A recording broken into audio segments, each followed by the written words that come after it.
नीतीश कुमार कौन ऐसा सगा है जिसको नहीं ठगा कि मुख्यमंत्री जी को जब अहंकार हो जाता है तो वो अंत की ओर प्रस्थान करता है। बारे में इस तरह का स्टेटमेंट कहीं न कहीं मानसिक रूप से बीमार लोग ही दे सकते हैं। देश के गृह मंत्री अमित शाह आए थे बिहार और जिसके बाद जेपी को लेकर अमित शाह ने जो बातें कही और अब नीतीश कुमार से जब सवाल पूछा जाता है तो वो अचानक से गर्म हो जाते हैं।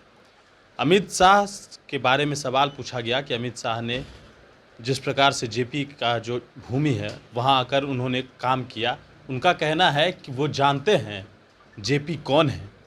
जो 20 साल से राजनीति कर रहा है उसको क्या पता। अमित शाह के बारे में नीतीश कुमार ने इस बात को कहा है। हमारे साथ बातचीत करने के लिए बिहार विधानसभा में नेता प्रतिपक्ष विजय सिन्हा हैं, उनसे बात करते हैं। 20 साल से राजनीति कर रहे हैं अमित शाह, इस बात को कह रहे हैं नीतीश कुमार। देखिए, मुख्यमंत्री जी को जब अहंकार हो जाता है तो वो अंत की ओर प्रस्थान करता है। अब ये अंत की ओर प्रस्थान करने वाले हैं जो पूरे देश को एक नए स्वरूप में पहचान दिया। कश्मीर से कन्याकुमारी तक आतंकवाद का जहां गलियों में विस्फोट होता था, आज आतंकवाद के बम विस्फोट से मुक्त कराया। गृह मंत्री के रूप में जो ख्याति उन्होंने प्राप्त की है, उनके बारे में इस तरह का स्टेटमेंट कहीं न कहीं मानसिक रूप से बीमार लोग ही दे सकते हैं। राजनीतिक परिपक्वता इनकी जितनी है उनसे कम उनकी नहीं है। एक से एक स्टेट को जीतते हुए एक तरफ से चले गए और प्रधानमंत्री जी के नेतृत्व में अमित शाह हनुमान की तरह हर तरह के बाधा को पार करते हुए जिस तरह से एक नया वातावरण तैयार कर रहे हैं। और इस तरह का स्टेटमेंट लोकनायक जयप्रकाश नारायण जी का आंदोलन गुजरात से ही शुरू हुआ था और वही आंदोलन बिहार में संपूर्ण क्रांति के रूप में बना।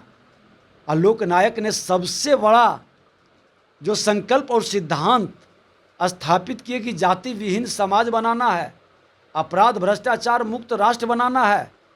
आज मुख्यमंत्री जी बहुत निकट रहते हुए उनके नाम पर बड़े भाई छोटे भाई मिलकर राजनीति किए और उनके सिद्धांत को तिलांजलि देकर उनके सपना को चूर चूर किए। आज अपराधियों के साथ भ्रष्टाचारियों के गोद में बैठे हैं, जातीय जहर की खेती कर रहे हैं।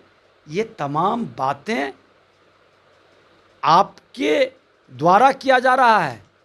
अमित शाह और नरेंद्र मोदी जी तो उनके सिद्धांत को जमीन पर उतार रहे हैं। जाति विहीन समाज का कल्पना करके सबका साथ सबका विकास के भाव को जमीन पर उतार रहे हैं और सबको जोड़ रहे हैं, एक सूत्र में बांधकर आगे बढ़ रहे हैं। मुख्यमंत्री जी कह रहे हैं कि इन लोगों को तो कोई रिश्ता ही नहीं है जेपी के साथ, इन्होंने तो कुछ किया ही नहीं है। अब हम नहीं, इनके बड़े भाई ही कहे हैं कि नीतीश कुमार कौन ऐसा सगा है जिसको नहीं ठगा है। तो उसी बात को तो चरितार्थ कर रहे हैं। इनका रिश्ता जो था जेपी को भी ठग लिए और उन्हीं के भतीजा ने बोला था पलटू राम। तो ये तो मिनट मिनट में सिद्धांत से पलटते हैं, बात से पलटते हैं, नीति से पलटते हैं। नीयत तो पहले ही पलटा हुआ था। 2 सीटों पर उपचुनाव है और फिर से जैसे कि भारतीय जनता पार्टी ने अपना उम्मीदवार उतारा है मोकामा में और अनंत सिंह वहां से हमेशा जीतते आए हैं और उन्होंने फिर से यह दावा कर दिया है कि जीतना तय है, जमानत जब्त हो जाएगा आप लोग का। अहंकार जिसको होता है वो नाश की ओर कदम बढ़ा देता है और ये अहंकार कहीं न कहीं उनके लिए अशुभ होगा। भारतीय जनता पार्टी के सहयोग से हमेशा वो जीतते रहे हैं और उस क्षेत्र की जनता की सहानुभूति आरजेडी जदयू के विरोध में था। आरजेडी जदयू के गोद में ही अपने स्वार्थ के लिए जाके बैठ गए। जिन लोगों ने इस दशा में चुनाव करवाने की स्थिति बनाया, ये क्यों चुनाव वहाँ हो रहा है? किसके कारण, किसके पहल पर इनको रिजाइन देना पड़ा, जेल जाना पड़ा? और आज वही सारे फैक्टर पर ये गर्व महसूस कर रहे हैं तो जनता इसकी जवाब दे देगी। सवाल ये है कि अनंत सिंह चुनाव लड़ रहे हैं और गोपालगंज में भी चुनाव होना है और उसको लेकर भी अब सवाल खड़े हो रहे हैं कि दोनों सीटों से आरजेडी चुनाव लड़ रही है, आप लोगों को टक्कर आरजेडी दे रही है। हम तो 33 वर्ष से आरजेडी से लड़ रहे हैं। जेडीयू साथ में थी। जेडीयू साथ में थी, जेडीयू अलग भी हुई, जेडीयू आरजेडी को जिंदा भी किया और जेडीयू ही आरजेडी को मिटा भी देगा।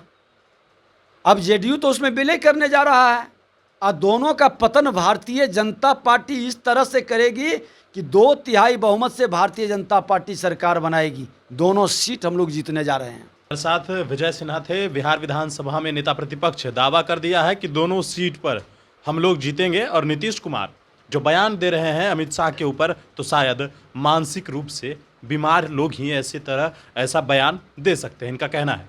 मनीष फाउंडेशन के साथ नमस्कार।